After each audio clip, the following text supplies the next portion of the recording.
ছয়টার কোনো একটা কারণে, ছয়টার কোনো একটার কারণে ইবাদতের ক্ষেত্রে বেদাত হয়।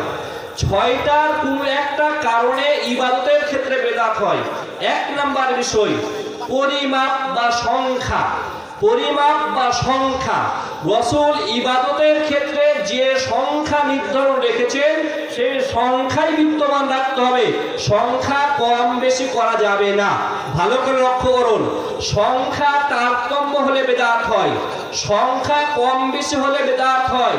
ফজরের সালাত 2 রাকাত, যোহর 4 রাকাত, আসর 4 রাকাত, হজ করতে যে তোয়াফ করতে হয় 7 বার তোয়াফ করতে হয়, পাথর নিক্ষেপ করতে হয় 7 বার, সালাতের পরে আল্লাহ রাসূল দোয়া দিলেন সুবহানাল্লাহ 33 বার, আলহামদুলিল্লাহ 33 বার, আল্লাহু আকবার 33 বার বা 34 বার, এই সংখ্যাগুলো দিয়েছেন। কেউ যদি এই সংখ্যার ভিতরে জেনে বুঝে বৃদ্ধি করে, জেনে বুঝে বিদআত করে, বেশি করে বা কমায়, এটা হবে বেদাত। আর বেদাত হওয়ার কারণে ইবাদতটা আল্লাহ তাআলার কাছে গ্রহণযোগ্য হবে না, আল্লাহর রাসূলের আনুগত্য না থাকার কারণে। আপনি জেনে বুঝে 33 বারের জায়গাতে 34 বার সুবহানাল্লাহ পাঠ করলেন, জেনে বুঝে আপনি 34 বারের জায়গাতে 35 বার পাঠ করলেন না, এটা চলবে না। সংখ্যা তারতম্য হলে বেদাত হয়ে যায়, এই বিষয়টা মাথায় রাখবেন। দ্বিতীয় নাম্বার বেদাত হয় কাইফিয়াত, পদ্ধতি পরিবর্তনের কারণে। পদ্ধতি পরিবর্তনের কারণে বেদাত হয়, এটা মনে রাখবেন। রাসূল যে পদ্ধতিতে ইবাদত করেছে সেই পদ্ধতির বাইরে আপনি যখন যাবেন এটা হবে বেদাত। উদাহরণস্বরূপ রাসূল ফজরের সুন্নাত একাই আদায় করেছেন, জোহরের সুন্নাতগুলো একাকি আদায় করেছেন, ফরজ সালাতের পরে জিকির আজকাল একাকে আদায় করেছেন, একা একা আদায় করেছেন। এখন আপনি বললেন কি যে না, ফরজ সালাত পরে আমরা সম্মিলিত মুনাজাত করব, সবাই মিলে এই ইবাদতটা করব না, এই করার ক্ষমতা আল্লাহ তাআলা আপনাকে দেননি, এই ক্ষমতা আল্লাহ তাআলা আপনাকে দেননি। রাসূল ফরজ সালাতের পরে জিকির আজকাল একাকে করেছেন, একাকি করতে হবে। কবর জিয়ারত করতে যে সম্মিলিত মুনাজাত রাসূল করেননি, আপনি করতে পারবেন না। যদি করেন এটাই বেদাত হবে, আর এই বেদাতি আমল আল্লাহ তাআলার কাছে পশ্চিমকালেও গ্রহণযোগ্য হবে না। এই বিষয়টা যেটা আমি প্রথমেই বলেছিলাম, আমিলাতুন নাসিবা, কষ্ট করে আমল করবে, তাসলা নারুন হামিয়া, যে আমলটাকে জাহান্নামে নিয়ে যাবে। পদ্ধতির ক্ষেত্রে পরিবর্তন চলে না, আপনি যুক্তি খাতায় আপনাকে একটু জিততে দেখুন। আল্লাহ রাসূল বলছেন সালাতুল জামাতে তাফজুল আলা সালাতিল ফজর বি 27 দারাজা। একাকী সালাতের চাইতে জামাতের সালাত আদায় করলে 27 গুণ নেকি বেশি। একাকী সালাত আদায় করলে আপনি 1 নেকি পেলেন, ওই সালাতটা কেউ জামাতে আদায় করলো সে পাবে 27 গুণ নেকি বেশি পাবে। এখন আপনি চিন্তা করুন, জোহরের আগে সুন্নাত আছে, জোহর আগে সুন্নাত একাকী আদায় না করে জামাতবদ্ধ আদায় করি তাহলে তো নেকি বেশি হবে। জোহরের পরে সুন্নাত আছে, একাকী আদায় না করে দলবদ্ধভাবে করে নেকি বেশি হবে। যেটা মুনাজাতের ক্ষেত্রে যেটা হয়েছে, আমাদের কিছু ভাই যারা দলবদ্ধ মুনাজাতের কাজ করে তারা এই কাজটা করে না, এটা চলবে না। ইবাদতের যে বিশেষ কাইফিয়াত আছে, পদ্ধতি সেটাকে সেইভাবে রাখতে হয়। এখানে মূলনীতি হচ্ছে বিশেষ ইবাদতের সাথে আম ইবাদতকে শামিল করা যায় না। রাসূলের সুন্নাহ এককভাবে পড়েছে, এককভাবে পড়তে হবে। এটা জামাতবদ্ধ পড়েনি, জামাতবদ্ধ পড়তে পারবে না, এটা মাথায় রাখবেন। সুতরাং কাইফিয়াত, পদ্ধতির ক্ষেত্রে কাইফিয়াত, পদ্ধতির তারতম্যতার কারণে বেদাত হয়। তৃতীয় নাম্বার যে বিদাতটা হয় জামান, সময়ের কারণে। রাসূল যে সময় যে ইবাদত করেছেন সে সময় আপনার সেই ইবাদত করতে হবে। সেই সময়ে যদি তারতম্য আপনি করেন তাহলে বিদাত হয়ে যাবে। উদাহরণস্বরূপ আপনি দেখুন, একটু আমি শেষ করে দিচ্ছি, 10-15 মিনিটে শেষ করে দিচ্ছি, একটু বসেন।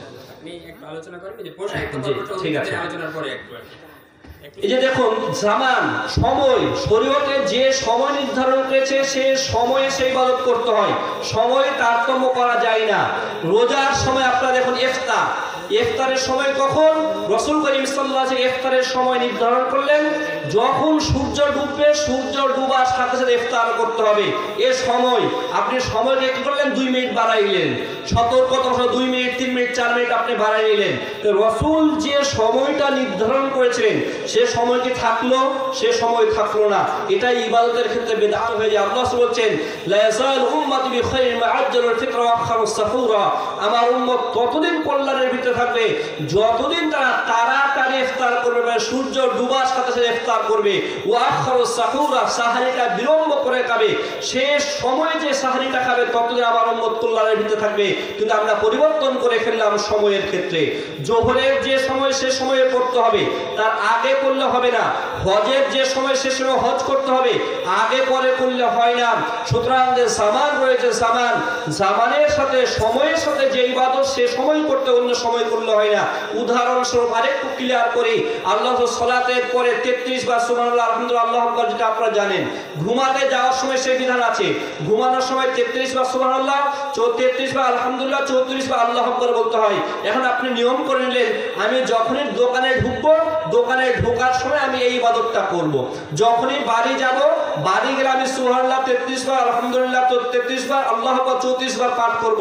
বেদাত হয়ে যাবে, কারণ আপনার এই বাড়ি প্রবেশের সময়ের সাথে এই ইবাদত আল্লাহ তাআলা আপনাকে দেয়নি। সুতরাং এটা মাথায় রাখতে হবে। বিসমিল্লাহ বলা ইবাদত, কিন্তু যে ইবাদতের পূর্বে বিসমিল্লাহ নেই সেটা আপনি বলতে পারবেন না। সালাত শুরু করতে হয় আল্লাহু আকবার দিয়ে, এখন আপনি আল্লাহু আকবার আগে বিসমিল্লাহ বললেন, তারপর আল্লাহু আকবার বললেন, বিদআত হয়ে যাবে।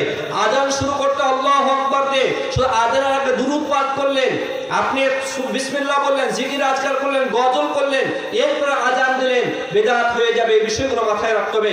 চতুর্থ নাম্বার যে কারণে বিদআত হয়, মাকান, স্থান। যে স্থানের জন্য যে ইবাদত শরীয়ত দিয়েছে সেই স্থানে সেই ইবাদত করতে হয়। হজের নেকি পেতে হলে আপনাকে সৌদি আরব যেতে হবে, মদিনাতে, মদিনাতে না, মক্কাতে আপনাকে অবস্থান করতে হবে। আরেকটি বিষয় মনে রাখবেন, মদিনার সাথে হজ উমরার কোনো সম্পর্ক নেই। কেউ ব্যক্তি যদি মক্কা যায়, মক্কা যে হজ উমরা করে ফেরত চলে আসে, কোনো অন্যায় হবে না, কোনো পাপ হবে না। মদিনা না গেলে হজ এবং উমরার কোনো সমস্যা নয়। তো হজ উমরার নেকি পেতে হলে আপনাকে কাবাতেই যেতে হবে।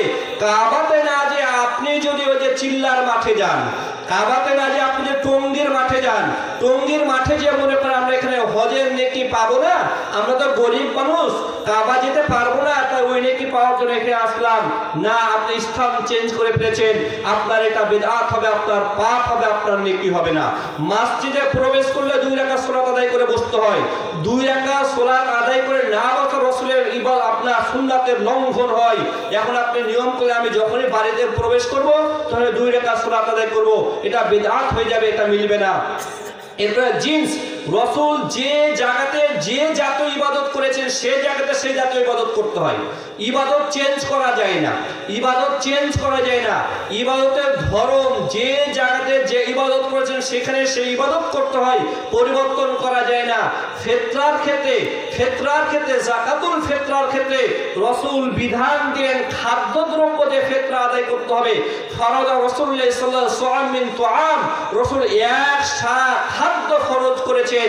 শুধু এই খাদ্যের জায়গাতে আপনি যখন মুদ্রা নিয়ে চলে আসবেন, খাদ্যের জায়গাতে মুদ্রা নিয়ে চলে আসবেন, তখন ইবাদতের পদ্ধতি চেঞ্জ হয়ে গেল, ইবাদতের ধরন চেঞ্জ হয়ে গেল, তখন এটা বিদআত হয়ে যাবে। এই বিষয়গুলো আমাদেরকে ভালো করে বুঝতে হবে। রাসূল যে জায়গাতে যে ধরনের ইবাদত দিয়েছেন সেই জায়গাতে সেই ধরনের ইবাদত করতে হবে। মসজিদে প্রবেশ করলে 2 রাকাত সালাত আদায় করতে হয়, আপনি নিয়ম করে নিলেন মসজিদে প্রবেশ করলে আমি 2 রাকাত সুন্নাত আদায় না করে আমি 5 টাকা মসজিদে দান করে দেব, বিদআত হবে। কাইফে জিন্স ঠিক রাখতে হয়। সর্বশেষ যে বিষয়টা হচ্ছে ইল্লাত, রাসূল যে কারণে ইবাদতটা করেছে সেই কারণের সাথে কারণ মিলতে হয়, কারণের সাথে কারণ না মিললে বিদআত হয়, কারণের সাথে কারণ না মিললে বিদআত হয়। সম্মানিত উপস্থিতি, আল্লাহ রাসূল মসজিদে প্রবেশ করাটাকে ইবাদতের কারণ নির্ধারণ করলেন। মসজিদে প্রবেশ করলে সালাত আদায় করতে হয়, ওযু করলে সালাত আদায় করার বিধান দিয়েছেন। বাইনা কুল্লি আযানাইনি সালাতুন, প্রত্যেক 2 আযানের মাঝে রাসূল সালাতের বিধান দিয়েছেন। সুতরাং কারণ হচ্ছে ওযু করা, কারণ হচ্ছে মসজিদে প্রবেশ করা। আপনি এখন কোন একটা কারণ বানাই নিলেন, আমি যখনই জামা করব তখনই 2 রাকাত সালাত আদায় করব, এটা বিদআত হবে, এটা চলবে না। যখনই আপনি কারণটাকে অন্য জায়গাতে নিয়ে যাবেন, যেমন রাসূল করিম সাল্লাল্লাহু আলাইহি ওয়াসাল্লাম তিনি বলতেছেন যখন সূর্যগ্রহ চন্দ্রগ্রহ লাগে তখন সালাত আদায় করতে হয়। এখন আপনি অন্য কারণ বানিয়ে নিলেন, কোন ব্যক্তি মরলেই আমরা 2 রাকাত সালাত আদায় করব জানাজা সালাত বাদ দিয়ে, না, এই কারণ পরিবর্তন করা যায় না। এই 6টার কোন একটা যখনই তারতম্য হবে তখন রাসূলের ইত্তেবা হয় না, রাসূল রসুলের আনুগত্য হয় না। আর যখনই রসুলের আনুগত্য হয় না তখনই বেদাত হয়ে যায়। আমাদের সমাজের অধিকাংশ ব্যক্তি, অধিকাংশ আলেম ওলামার অবস্থা এরকম বেদাত নিয়ে লেখাপড়া করতে চায় না, বুঝতে চায় না। তারা মনে করে আমরা তো ভালো কাজ করছি, আমরা তো খারাপ করছি না। এই হাদিস বলে আমি আমার আলোচনা দিতে টানছি। সম্মানিত উপস্থিতি, আপনি যেটা ভালো মনে করবেন সেটা ভালো নয়। ভালো হচ্ছে সেটা, ভালো হচ্ছে সেটা যেটা শরীয়ত ভালো মনে করেছে, ভালো হচ্ছে সেটা যেটা রাসূলের সাথে মিলবে, নয়তো বা নয়। হাদিসটি হচ্ছে বুখারীর হাদিস। আবু বুরদা রাদিয়াল্লাহু তাআলা আনহু তিনি কুরবানির ঈদের দিন, ঈদের সালাতে যাওয়ার আগে তার ছাগল জবাই করেছেন। ছাগল জবাই করে গোশত রান্না করেছেন, নিজে খেয়েছেন, পরিবারের প্রয়োজনকে খাওয়াইছেন, আত্মীয় স্বজন পাড়া প্রতিবেশী সবাইকে গোশত খাওয়াইছেন। গোশত খাওয়ানোর পরে তিনি ঈদের সালাত আদায় করতে গেছেন। রাসূল ঈদের সালাত আদায় করলেন। ঈদের সালাত শেষে রাসূল খুতবা দিচ্ছেন। খুতবা দিতে গিয়ে বলছেন, যে ঈদের সালাতের আগে কুরবানি করেছে তার কুরবানিও হয়নি, কুরবানি হবে যে ঈদের সালাতের পরে কুরবানি করবে। আবু বুরদা রাদিয়াল্লাহু তাআলা দাঁড়িয়ে বলছেন, রাসূল আমি তো কুরবানি করে ফেলেছি, সালাতের আগে আমি কুরবানি করে ফেলেছি, গোশত আমি খেয়েছি, আমার পরিবারকে খাওয়াইছি, আত্মীয় স্বজন পাড়া প্রতিবেশী সবাইকে খেয়েছি, কারণ আমি মনে করছি আজকের দিনটা খাবার পানাহারের দিন, আমি সবাইকে খাওয়াইছি। আপনি বলুন তো তিনি কি খারাপ কাজ করেছেন? তার নিয়ত তিনি নেকির জন্যই করেছেন।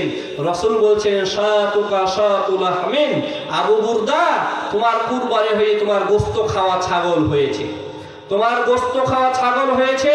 শুধু আমাদের সমাজের হুজুর যখন বলবে আমি তো খারাপ উদ্দেশ্য করছি না, আমি ভালো উদ্দেশ্যই করছি, না, আপনার ভালো মনে করলে হবে না।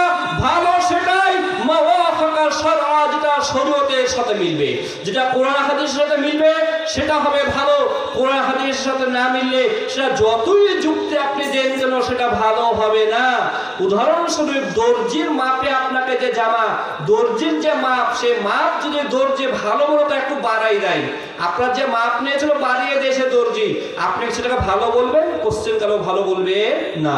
সুতরাং দর্জি স্বইচ্ছায় মাপ বাড়িয়ে দেওয়াটা যেমন দর্জির কাপড়টা আপনার পছন্দ হবে না, অনুরূপ ভাবে শরীয়তের ভিতরে নতুন কিছু বৃদ্ধি করলেও ভালো মনে করলেও হবে না।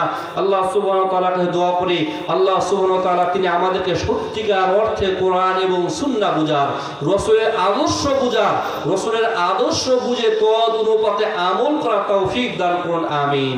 খুতবার আলোচনার প্রথমেই বলেছিলাম আমরা যেন শুধুমাত্র শোনা মুসলিম না হই, আমরা যেন আমলের নিয়তে আসে, আমল যেন করতে আল্লাহ আমাদের সেই তৌফিক দান করুন, আমিন। আজকে যেটা শুনলাম, শোনাতে নেকি নাই, আমল করতে পারলে নেকি আছে। সুতরাং আমরা আমলের নিয়ত করি, আমলের চেষ্টা করি। আল্লাহ তাআলা তিনি আমাদেরকে এই আমলগুলো সঠিকভাবে করার তৌফিক দান করুন, আমিন। ওয়া আখিরু দাওয়ানা আলহামদুলিল্লাহি রাব্বিল আলামিন।